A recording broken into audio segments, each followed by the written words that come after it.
Hi, my name is Anastasia Kartika. My student number is 44190003 and I'm taking public relations as my main study.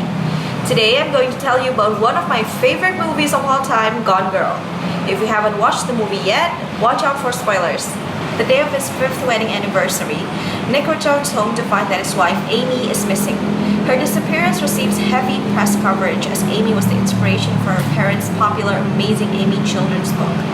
Suspicions arise that Nick murdered her, and his awkward behavior is interpreted by the media as characteristic of a potential sociopath.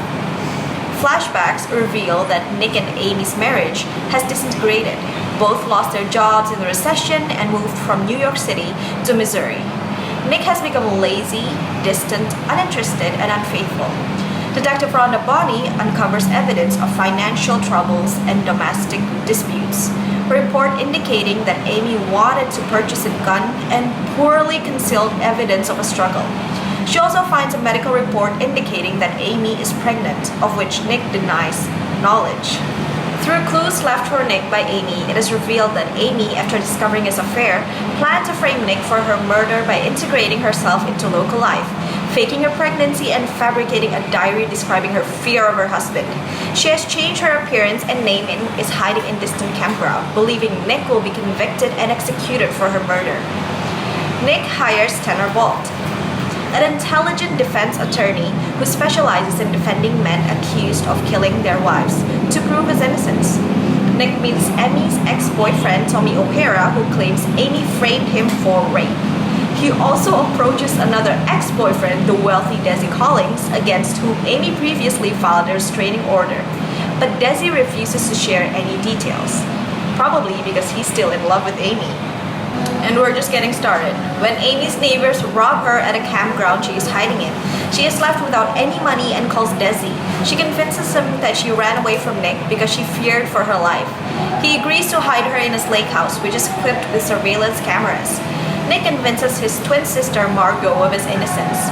After Nick's mistress, a student of his, reveals their affair at a press conference, he appears on a talk show to apologize for his failures as the husband in the hope of luring Amy, swearing he is not a murderer.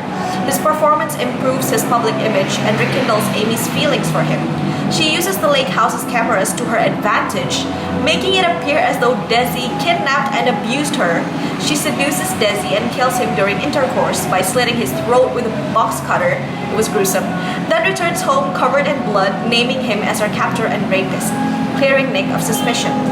Amy tells Nick the truth, saying that the man she watched pleading for her return was the man she wants him to become again. Nick shares this with Bonnie, Bolt, and Margot, but has no way to prove Amy's guilt. Nick intends to leave Amy and expose her lies, but Amy reveals that she is pregnant, having artificially inseminated herself with Nick's, stored at a fertility clinic. Nick doubts the child is his and says he will undertake a paternity test. As you might have guessed, Nick reacts violently as Amy's insistence that they remain married, but he feels responsible for the child. Despite Margot's objections, he reluctantly decides to stay with Amy. The happy couple announces on television that they are expecting a baby.